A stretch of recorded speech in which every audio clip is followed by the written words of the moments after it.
Hi Gooby, hi Celia Annie, hi Maddie Gracie, and hi Jojo Bean. We're going to read Harry Potter. We might finish chapter 17 tonight. We'll see. Okay, where do we leave off? Oh, Harry was in the Chamber of Secrets with Tom Riddle, and Tom Riddle told Harry that he was the one who set the basilisk free and opened the Chamber of Secrets. So only the Transfiguration teacher Dumbledore seemed to think Hagrid was innocent. He persuaded Dippet to keep Hagrid and train him as gamekeeper. Yes, I think Dumbledore might have guessed. Dumbledore never seemed to like me as much as the other teachers did. I bet Dumbledore saw right through you, said Harry, his teeth gritted. Well, he certainly kept an annoyingly close watch on me after Hagrid was expelled, said Riddle carelessly. I knew it wouldn't be safe to open the chamber again while I was still at school, but I wasn't going to waste those long years I'd spent searching for it. I decided to leave behind a diary, preserving my 16-year-old self in its pages so that one day, with luck, I would be able to lead another in my footsteps and finish Salazar Slytherin's noble work. Well, you haven't finished it, said Harry triumphantly. No one's died this time, not even the cat. In a few hours, the Mandrake draft will be ready, and everyone who is petrified will be all right again. Haven't I already told you, said Riddle quietly, that killing mudbloods doesn't matter to me anymore? For many months now, my new target has been you. Harry stared at him. Imagine how angry I was when the next time my diary was opened, it was Ginny who was writing to me, not you. She saw you with the diary, you see, and panicked. What if you found out how to work it, and I repeated all her secrets to you? What if, even worse, I told you who'd been strangling roosters?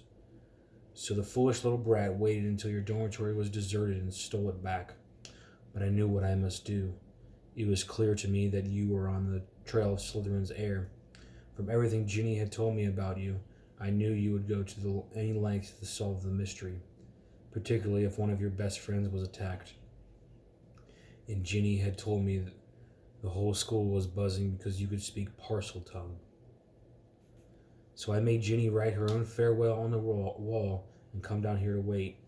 She struggled and cried and became very boring, but there isn't much life left in her. She put too much into the diary, into me. Enough to let me leave its pages at last. I have been waiting for you to appear since we arrived here.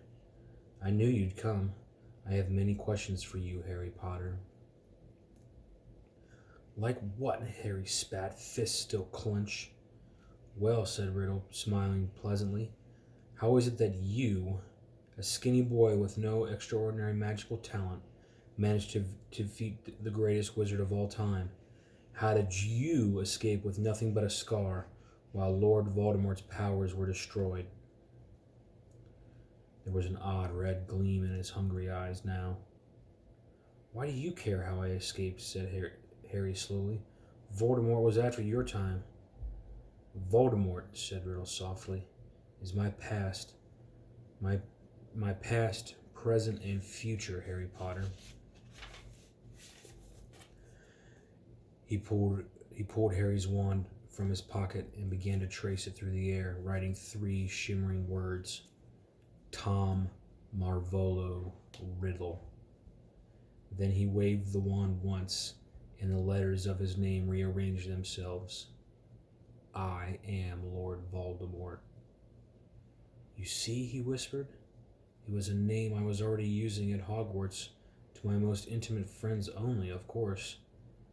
You think I was going to use my filthy muggle father's name forever? I, in whose veins run the blood of Salazar Slytherin himself, through my mother's side? I keep the name of a foul, common muggle who abandoned me even before I was born, just because he found out his wife was a witch? No, Harry. I fashioned myself a name I knew wizards everywhere would one day fear to speak. When I had become the greatest sorcerer in the world. Excuse me. Let's see how many pages are left. Okay, we're not going to finish tonight, but Harry's brain seemed to have jammed. He stared numbly at Riddle, at the orphan boy who had grown up to murder Harry's own parents and so many others.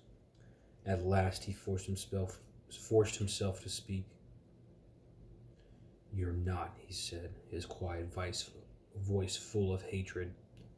"Not what?" snapped Riddle. "Not the greatest sorcerer in the world," said Harry, breathing fast. "Sorry to disappoint you and all that, but the greatest wizard in the world is Albus Dumbledore. Everyone says so. Even when you were strong, you didn't dare try and take over Hogwarts. Dumbledore saw through you when you were at school, and he still frightens you now, wherever you're hiding these days." The smile had gone from Riddle's face, to be replaced by a very ugly look. "Dumbledore's been driven out of this castle by the mere memory of me," he hissed. "He's not as gone as you might think," Harry retorted. He was speaking at random, wanting to scare Riddle, wishing rather than believing it to be true. Riddle opened his mouth, but froze. Music was coming from somewhere. Riddle whirled around to stare down the empty chamber. The music was growing louder. It was eerie, spine-tingling, unearthly. It lifted the hair on Harry's scalp and made his heart feel as though it was swelling to twice its normal size. Then, as the music reached such a pitch that Harry felt it vibrating inside his own ribs, flames erupted at the top of the nearest pillar.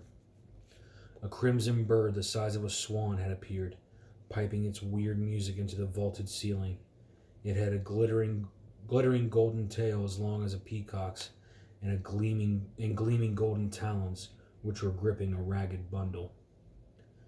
A second later, the bird was flying straight at Harry. It dropped the ragged thing he was carrying at his feet, then landed heavily on his shoulder. As it folded its great wings, Harry looked up and saw it had a long, sharp, golden beak and a beady black eye. The bird stopped singing. It sat still and warm next to Harry's cheek, gazing steadily at Riddle. "That's a phoenix," said Riddle, staring shrewdly back at it. "Fawkes?" Harry breathed, and he felt the bird's golden claws squeeze his shoulder gently. "And that," said Riddle, now eyeing the ragged thing that Fawkes had dropped, "that's the old Sorting Hat." So it was. Patched, frayed, and dirty, the hat lay motionless at Harry's feet. Riddle began to laugh again. He laughed so hard that the dark chamber rang with it, as though 10 Riddles were laughing at once. "This is what Dumbledore sends his defender? A songbird in an old hat? Do you feel brave, Harry Potter? Do you feel safe now?" Harry didn't answer. He might not see what use Fawkes or the Sorting Hat were, but he was no longer alone, and he waited for Riddle to stop laughing, with his courage mounting. "To business, Harry." "Sorry, not playing."